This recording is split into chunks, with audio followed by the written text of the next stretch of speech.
Neste terceiro domingo da Quaresma do ano a liturgia nos oferece o trecho riquíssimo, maravilhoso, do encontro de Jesus com a Samaritana, um capítulo muito extenso que é impossível esgotar porque é riquíssimo de significados e de alegorias.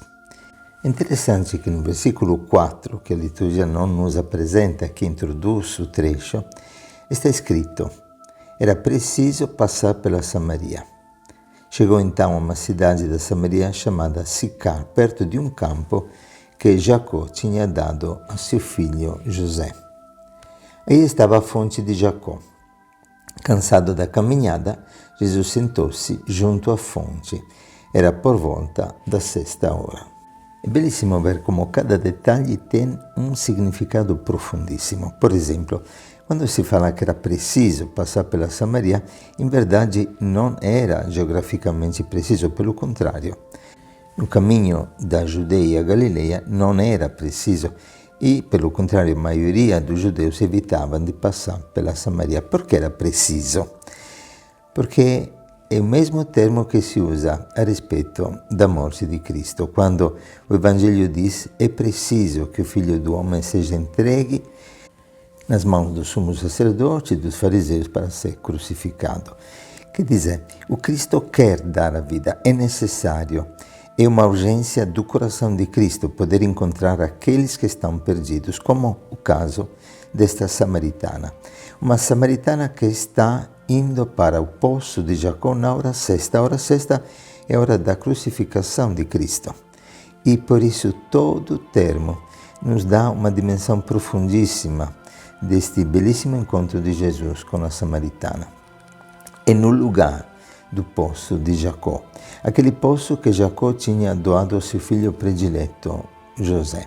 E por isso o lugar dos dons, um lugar que caracterizou e marcou também a vida de Abraão. Aqui, neste lugar, onde toda uma história de salvação aconteceu, mais um passo maravilhoso desta história se realiza. Jesus encontra uma mulher pecadora. Ele queria encontrar aquela mulher naquela hora, e por isso que ela vai na hora mais quente do dia, quando nunca se vai ao poço para buscar água. Ela, de fato, era uma mulher adúltera, uma mulher que se encontrava excluída socialmente e que não queria encontrar outras mulheres que normalmente iam buscar água na hora mais fresca, nas primeiras horas do dia, porque não queria encontrar aquele olhar de julgamento que marcava a sua vida de tanto sofrimento. Como escutaremos no trecho, esta mulher de fato teve 6 homens. E aqui no poço de Jacó encontrará o 7º homem, o homem que dará um sentido novo à sua vida, que resgatará a sua dignidade de mulher. E que com aquela palavra, se você conhecesse o dom de Deus e soubesse quem lhe está dizendo dá-me de beber, você é que lhe pediria e lhe daria água viva para você. Com esta palavra, resgatou nesta mulher a sua missão. Atrás desta mulher está escondida uma evangelizadora que anunciará a toda a cidade de Sicar que tinha encontrado o profeta, o Cristo, que todo mundo esperava. É maravilhoso ver como Jesus realmente transforma a vida das pessoas com uma só palavra, com um só encontro. E como neste caminho quaresmal, caracterizado mesmo pela renovação do batismo, somos chamados realmente a tomar posse desta graça de Deus, desta vida nova que continuamente jorra no nosso coração. É o capítulo que nos apresenta realmente aquilo que é improvável, assim como lemos na primeira leitura do Êxodo 17, onde se conta da água que jorra da rocha, da pedra, através do toque pela vara de Moisés. Nós experimentamos que o Senhor Jesus, pelo toque da sua palavra, sabe fazer jorrar da rocha do nosso coração uma água viva. E realmente não só nós percebemos que em Jesus encontramos esta água, mas que Ele faz do nosso coração uma fonte de água para a vida eterna. Vamos por partes. Primeiramente, Jesus pede água e diz para a mulher samaritana: dá-me de beber. E aí esta palavra maravilhosa, se você conhecesse o dom de Deus, Ele te daria água. Jesus se apresenta como um sedento, é belíssimo porque no catecismo nós lemos que Deus tem sede da nossa sede. O Senhor nos procura para despertar em nós o desejo daquela água viva que só Ele pode dar.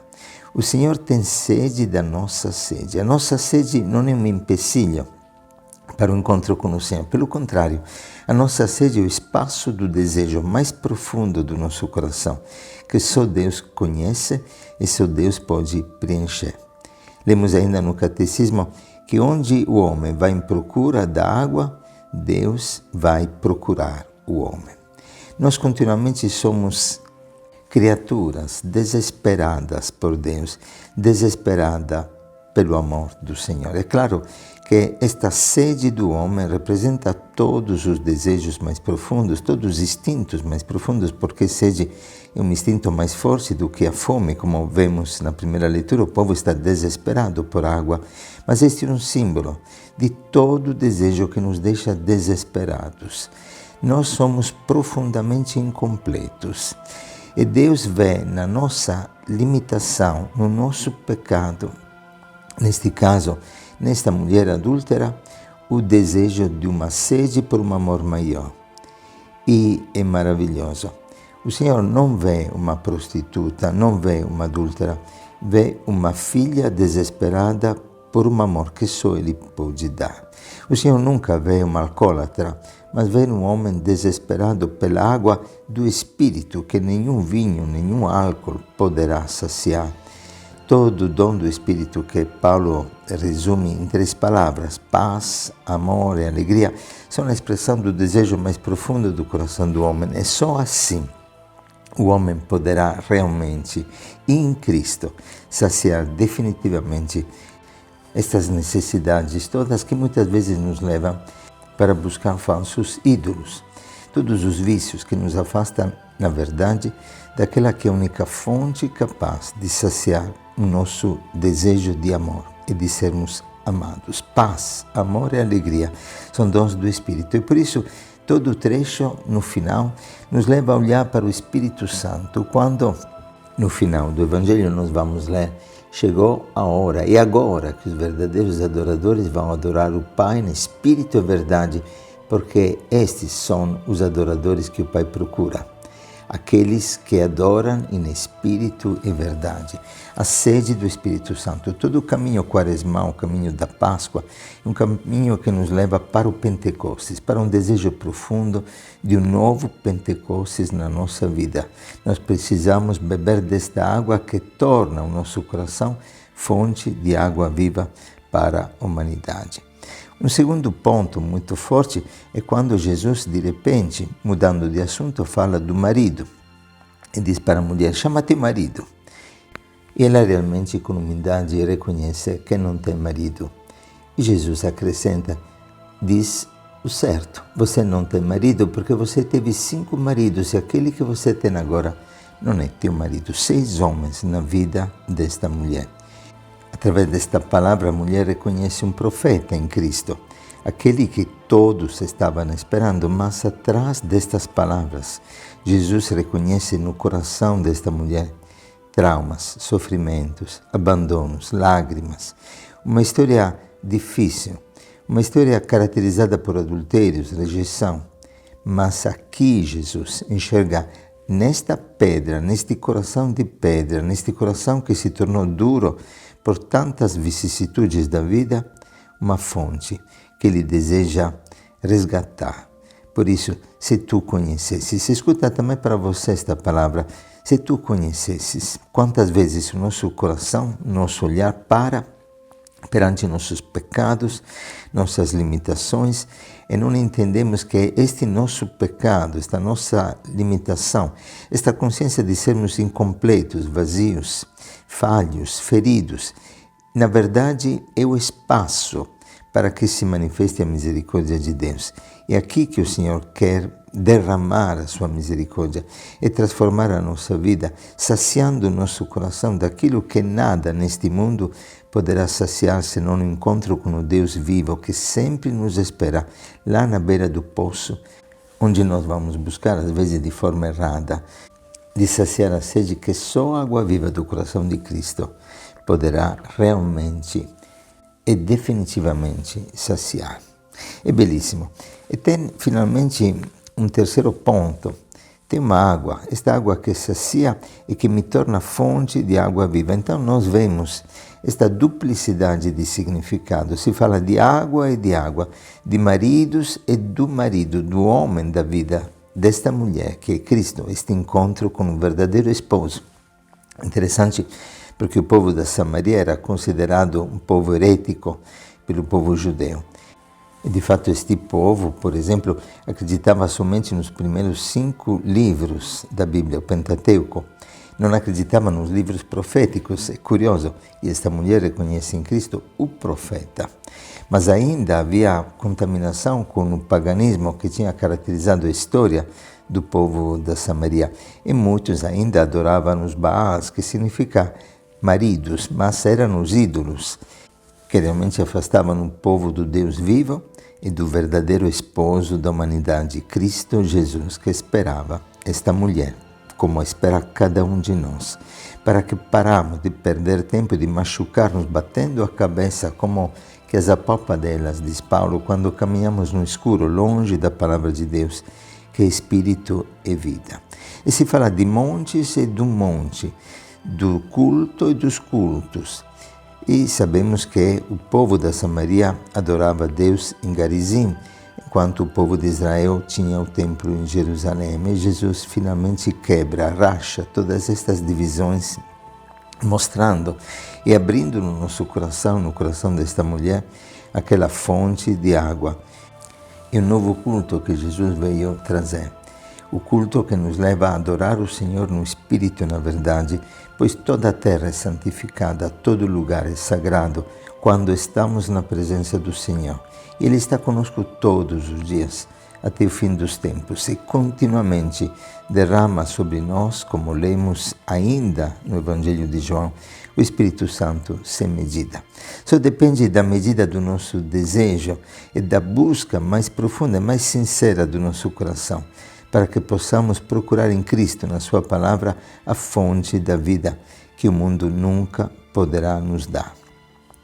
E por isso esta mulher, de repente, deixa o jarro. Quer dizer, até se esquece da água que tinha ido buscar. E é maravilhoso. Quando encontramos o Cristo, nós deixamos de lado tudo aquilo que nos afasta de Deus. Este é o caminho exatamente do catecumenato, da preparação ao batismo, quando tem toda uma dimensão de renúncia aos ídolos, até aos relacionamentos errados, e quando nós descobrimos que quem ama o pai e a mãe mais do que Cristo não é digno de Cristo, e que realmente nós podemos fazer de Deus o centro da nossa vida. A escolha de Deus sempre é acompanhada pela necessidade de renúncias concretas de tudo aquilo que para nós é idolatria. O que é idolatria na tua vida? Dias atrás tive a graça de visitar o lugar onde Francisco de Assis tirou as suas roupas e cortou o relacionamento com seu pai, dizendo: a partir de hoje não direi mais Pai Bernardone, mas direi Pai nosso que estás no céu, se renunciando a todo o laço que o deixava preso ao comércio, aos interesses econômicos da família, ele pôde restaurar a igreja que estava em ruína. Que missão maravilhosa! Atrás de um comerciante está um chamado maravilhoso, atrás de cada um de nós, no coração, no mais íntimo de cada um de nós. Tem um chamado para restaurar a igreja, para salvar esta humanidade que está desesperada por Deus e pela sua misericórdia. E Francisco diz que aquilo que antes era amargo se tornou doce, e aquilo que era doce se tornou amargo. Até a penitência, a renúncia que caracteriza a nossa quaresma se tornam doces quando nós descobrimos que através destas pequenas renúncias nós encontramos o grande tesouro pelo qual vale a pena vender tudo, vender o campo, vender nossos projetos, para assumir a missão que Deus nos confia. Se você conhecesse o dom de Deus, é que nem aquele que te fala. Impressionante, tempo atrás, numa evangelização com prostitutas, com travestis, um travesti chorava na frente do sacrário e dizia: se eu peço alguma coisa, ele me dá? Nós dissemos sim. E ele disse: porque se conhecesse meu Pai, eu tiraria todo o silicone do meu seio e voltaria a ser homem. Irmãos e irmãs, nós precisamos conhecer o dom de Deus, conhecer o Pai. Esta é a vida eterna, diz Jesus, que conheçam a Ti, Pai, e o Teu Filho, Jesus Cristo. E quem conhece Cristo não consegue não anunciá-lo, não levá-lo para todos. Que o Senhor te dê esta graça de sentir este fogo no coração, que te leve a evangelizar o teu povo, a tua cidade, os teus familiares, e anunciar a todos: eu encontrei o Messias, o Cristo, Jesus, o profeta.